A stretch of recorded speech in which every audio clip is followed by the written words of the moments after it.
କରିବା କଥା ନା ହଜାରେ ଲୋକଙ୍କୁ ପଛରେ ପକାଇ ମୋ ଭାଇ ଫାଷ୍ଟ ହେଇଛି ଖୁବ୍ ସଂସ୍କୃତି ମନ୍ତ୍ରୀଗଣ ତାକୁ ପୁରସ୍କାର ଦେଇଛନ୍ତି। ହଁ ପୁରସ୍କାର ପେପରରେ ବାହାରିଲା, ଟିଭିରେ ଦେଖାଇଲା। ମୋ ଭାଇର ଫଟୋ ଏତେ ଏତେ ପେପରରେ ବଡ ବଡ ବାହାରିଲା।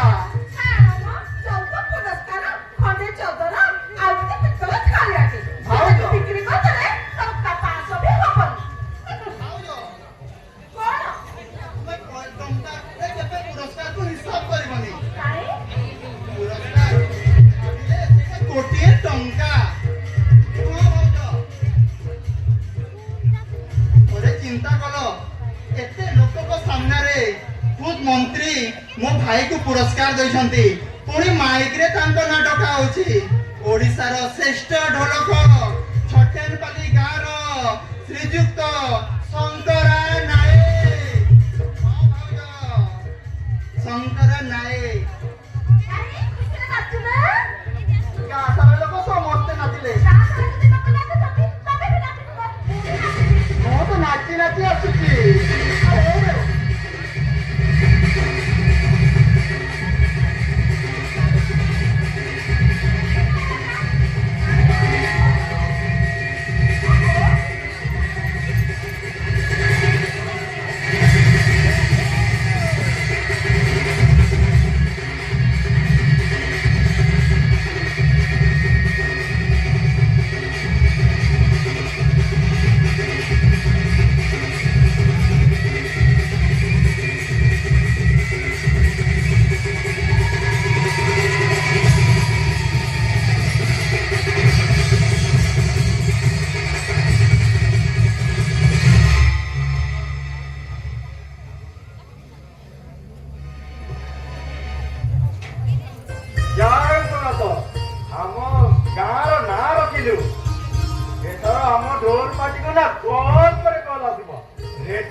ଓଡ଼ିଶାର ଶ୍ରେଷ୍ଠ ଢୋଲକ ଶଙ୍କର ନାୟକ ଅଛନ୍ତି।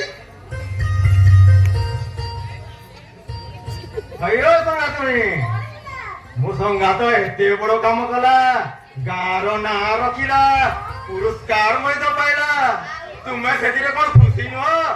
ମୁହଁକୁ ଏମିତି ଫୁଲେଇ ଠିଆ ହୋଇଛ ଯେ। ହଁ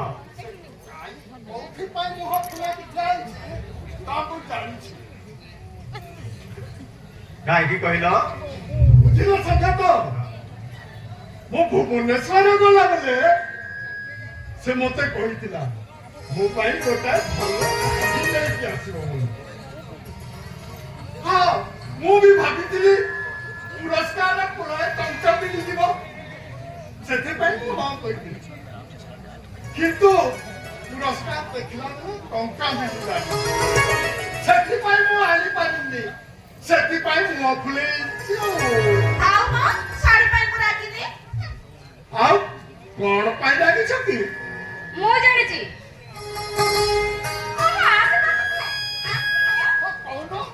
ଶୁଣେ ହେଲା ତ? ହେଲା କହ। କହିଲି? ହଁ ହଉ। କପି ଅଣ୍ଡିରା ବାଛୁରୀ। Happy anniversary. ହେଲା କହିଲି। ଠିକ ସେ କୁହ। ଠିକ ସେ କହିଲି। କହୁଛି କହୁନ। ହାପି ଆନି। ଓହୋ ଭାଇ, କରିବି ତୁ କଣ ଜାଣୁନୁ? ପଡୁନି ଜମା। ଓହୋ ତୁ ଆମ ସାଙ୍ଗରେ କହ। ହଉ ଏବେ ପୁରା ଠିକ କହିବୁ। ହଁ ଠିକ କହିବି। Happy happy anniversary. ଭାଇ ତୁ କହୁନୁ କାହିଁକି? ଏଥର ପକ୍କା କହିବୁ ନା? Happy happy anniversary. ଆନି ବର୍ଷରୀ ବର୍ଷରୀ ଡେ।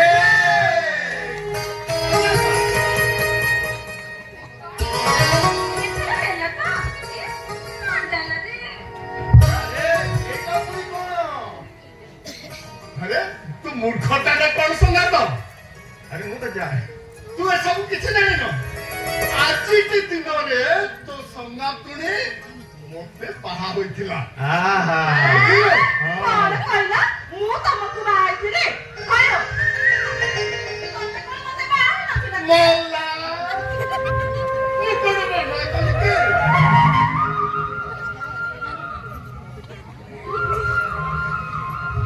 ଆଜି ଭାଇ ଭାଉଜଙ୍କର ଆନିଭର୍ସରୀ, ତା ସହିତ ଏତେ ବଡ ପୁରସ୍କାର। ଆଜି ଆଜି କିଛି ଗୋଟେ ନିଶ୍ଚୟ ହେବାର ଅଛି। ହେଲେ ହେଲେ କଣ ହବ?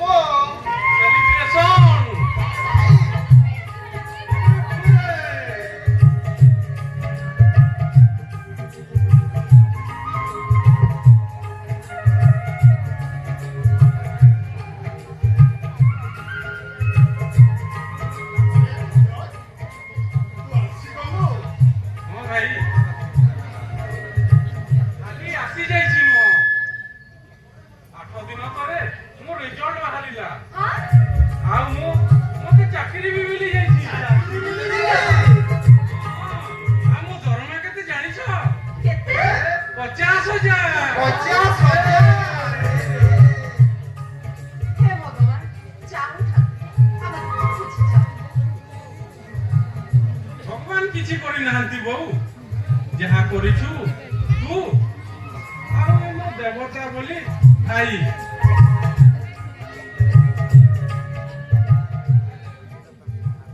ଧନୀ ଘର ପୁଅ ଡାକ୍ତର ହୁଅନ୍ତି, ଡାକ୍ତର ଘର ପୁଅ ଡାକ୍ତର ହୁଅନ୍ତି, ହେଲେ ତୁ ଆଉ ମୋ ଭାଇ ଏ ଦୁନିଆର ପ୍ରଥମ ଭାଉଜ ଯିଏକି ଆମକୁ ଭଲ ବଜେଇ ବଜେଇ ଆଜି ଡାକ୍ତର କରିଛନ୍ତି। ମୁଁ ତାଙ୍କର ଋଣ କେବେ ସୁଝି ପାରିବିନି। ଆରେ ସଙ୍ଗାତ ରଜତ ପୁରା କାଗତ ରହିଲା, ଚାକିରି ଗଲା, ତା ଦୁଃଖ ଗଲା, ଆଉ ତୁ କଣ ଢୋଲ ବଜେଇବୁ ରେ? ଏ ସଙ୍ଗାତ, ସେମିତି କଥା କହିବନି ସଙ୍ଗାତ। ଢୋଲ ହଉଛି ଆମ ଦେବତା, ଢୋଲ ବଜେଇବା ଆମ ବ୍ୟବସାୟ।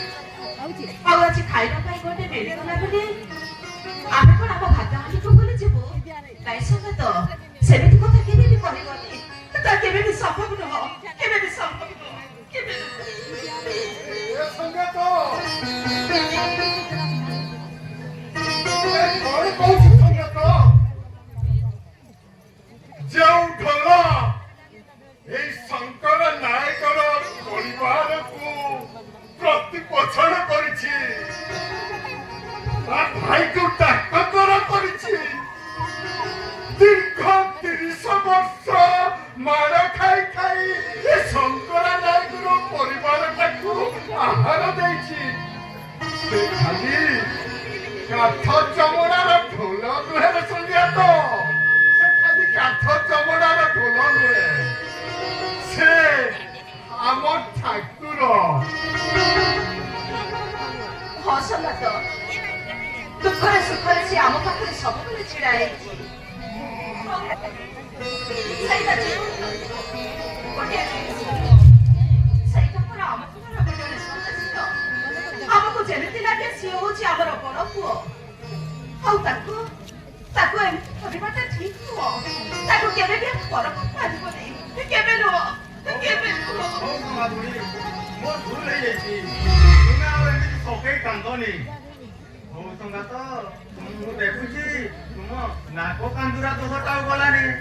ହଉ ସଙ୍ଗାତ, ମୁଁ ଯାଉଛି।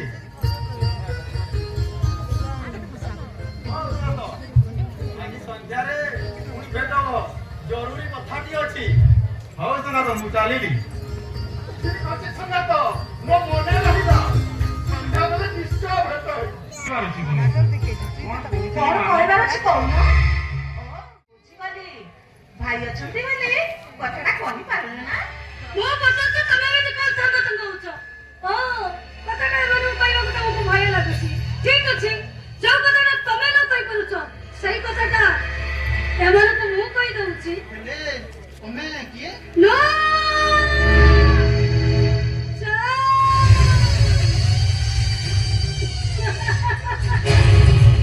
ଦେବି, ମୋ ପରିଚୟ ତମମାନଙ୍କୁ ନିଶ୍ଚୟ ଦେବି, କିନ୍ତୁ ତା ପୂର୍ବରୁ ରଜତ କହିପାରୁନଥିବା କଥାଟା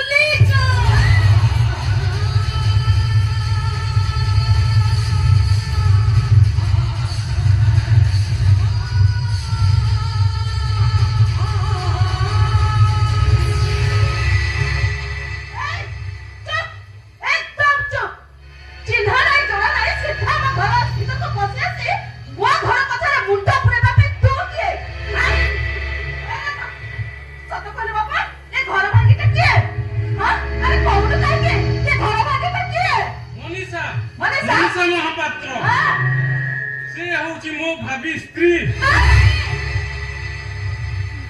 ହଁ ହଁ ଆସନ୍ତା ସପ୍ତାହରେ ମୁଁ ତାଙ୍କୁ ବିବାହ କରିବାକୁ ଯାଉଛି।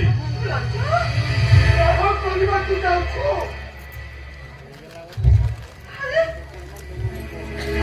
ଆରେ ହେ ରଜ, ମୁଁ ତୋର ବଡ ଭାଇ ନୁହେଁ ରେ, ତୋ ବାପା। ଆଉ ଏ ତ ଭାଉଜ ନୁହେଁ, ତୋ ବୋଉ। ହଁ ଏଇଟା ତୋ ଭଉଣୀ ଗଲା ଭଉଣୀ।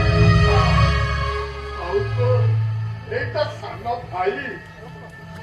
ଆମେ କେହି ଜାଣିପାରିଲୁନି ତୁ ବାହା ହେବାକୁ ବସିଛୁ। ତୁ କଣ ଏମିତି ବଦଳି ଗଲୁ ରେ? କେମିତି ଏମିତି ବଦଳି ଗଲୁ? ନାଇଁ ଭାଇ, ମୋ ଭାଇଟା ବଦଳି ଯାଇନି। ମାୟା ଜାଲରେ ପଡି ମୋ ଭାଇଟା ମାନବିକତା ହରେଇ ବସିଛି। ଏ ଭାଇ, ଏ ଝିଅଟା ଜମା ବି ଭଲ ଝିଅ ନୁହଁ। ତୁ ତାକୁ ଏଠାରୁ ବାହାର କରିଦେ ଭାଇ, ତୁ ବାହାର କରିଦେ।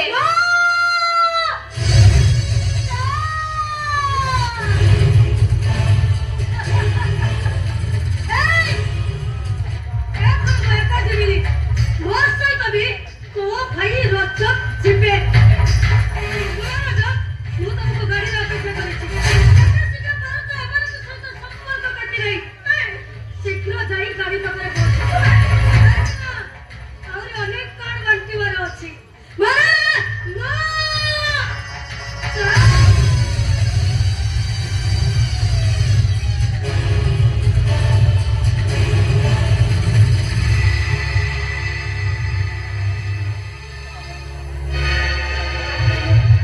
ଆସୁଛି ଭାଇ, ଆସୁଛି ବୋଉ।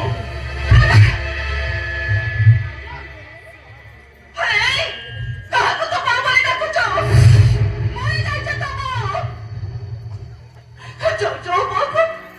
ଯୋଉ ବୋଉଟା ଏଇ ହାତରେ ତତେ ଗୋଳେଇ କାଖେଇ ମଣିଷ କଲା, ଆରେ ସେଇ ବୋଉକୁ ନ ପଚାରି ତୁ ଯେତେବେଳେ ବାହା ହେବା ପାଇଁ ଯାଉଛୁ, କାହିଁକି ମତେ ଆଉ ବୋଉ ବୋଲି ଡାକୁଛୁ? ମରିଯାଇଛି ତୋ ପାଇଁ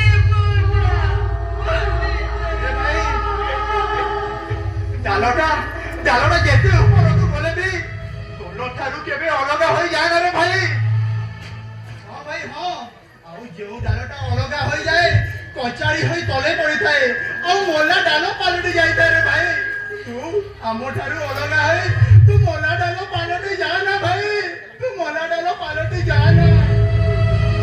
ମାନେ ଯାହା କହିଲେ ବି ମୁଁ ମୋ ନିଷ୍ପତ୍ତି ବଦଳାଇ ପାରିବିନି। କାହିଁକି ବଦଳାଇ ପାରିବୁନି?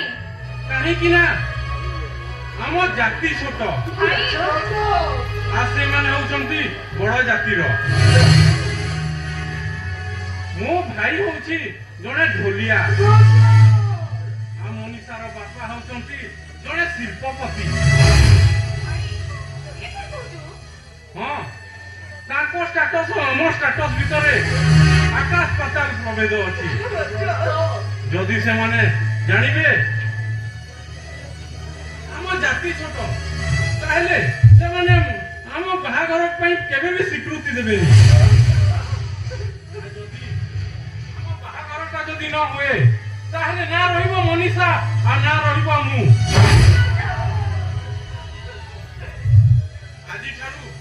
ଆଜିଠାରୁ ତମେ ମାନେ ମତେ ଭୁଲି ଯାଅ। ନାଇଁ ଭାଇ, ମୁଁ ତମମାନଙ୍କ ପାଇଁ ମରିଗଲି, ଭାଇ, ମତେ ସବୁଦିନ ପାଇଁ ଭୁଲି ଯାଅ। ଭାଇ ମୁଁ ଆସୁଛି ଭାଇ। ରଜ ଭାଇ।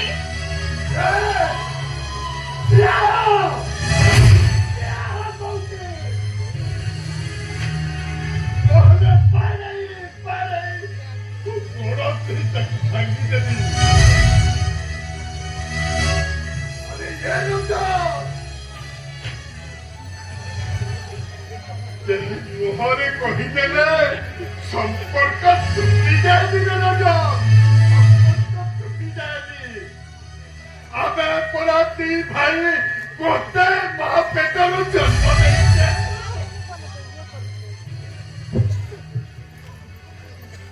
ଗୋଟେ ବାପର ରକ୍ତ ଆମ ଶରୀରରେ ପ୍ରବାହିତ। ନା ମତେ ଭୁଲି ପାରିବୁ ନା ମୁଁ ତତେ ଭୁଲି ପାରିବି।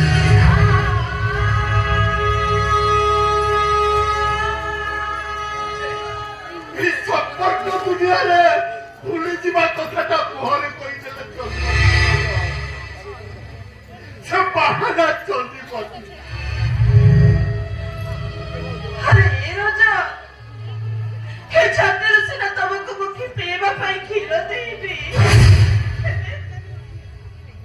ହେଲେ କେବେ କୌଣସି ଦିନ ମାର ସ୍ନେହ ମମତାରୁ ମୁଁ ତ ତୁମକୁ କେବେ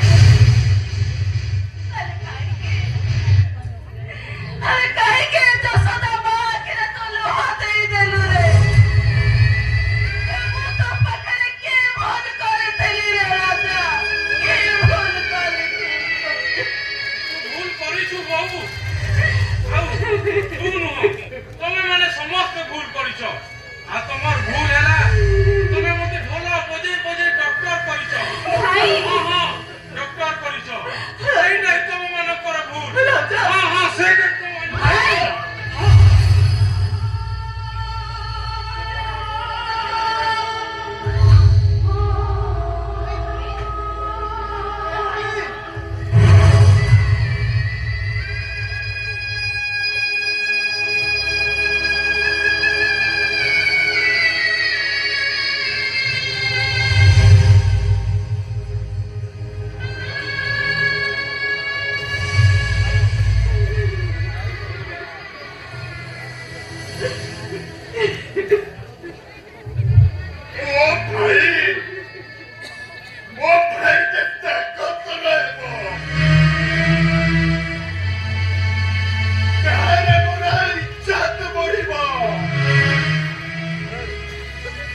ଆମ ଘରଟା ଗୋଟିଏ ଡାକ୍ତରଖାନା ହେଇଯିବ।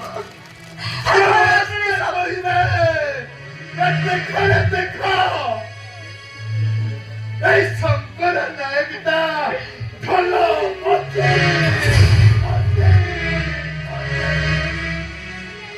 তা ভাইকে ডাক্তার করেছি।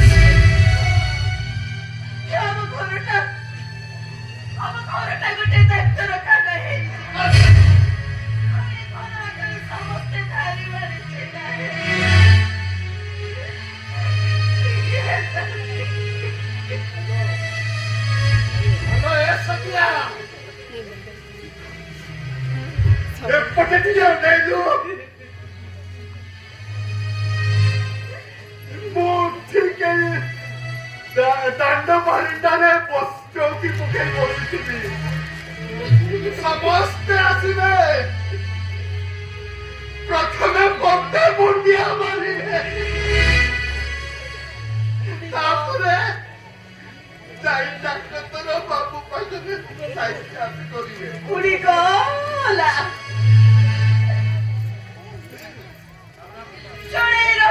ଚଳେଇର ଡେଣାଟା ଟାଣ ହେଇଗଲା ପରେ ସେ ଦୂର ଆକାଶକୁ ଉଡ଼ିଗଲା। ଏ ଭାଇ ଚଢ଼େଇର କୁଟା କାଠି କରି ବସା ତିଆରି କରିବା, ତା ଠୋଣ୍ଟରେ ଆହାର ଯୋଗାଡ଼ କରିବା କଥା ଭୁଲି ଯାଇ ସେ ଦୂର ଆକାଶକୁ ଉଡ଼ିଗଲା। ସତ୍ୟାଲୋ, ସେ ଗଛର ଯଦି ଟେଣା ଥାଆନ୍ତା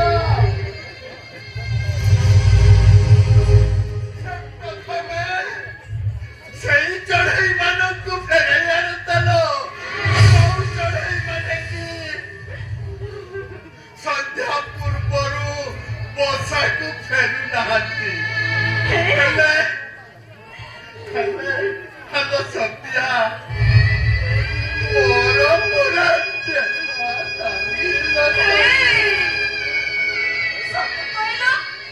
ସେ କଣ ଆମ ବସାକୁ ଫେରିବନି?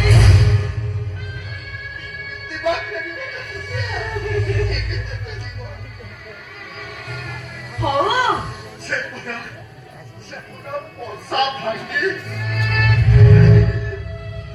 ଆକାଶରେ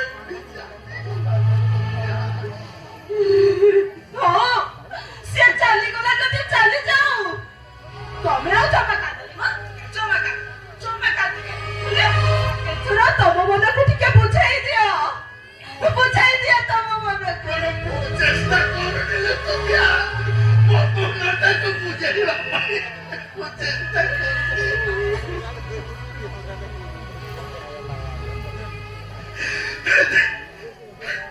ହେଲେ ଅବୁଝା କି ଅବୁଝା ଲୁହାଟା ଅବଲତରା ପାଲଟି ଯାଇଛି ସେତିଆ ଅବଲତରା ପାଲଟି ଯାଇଛି।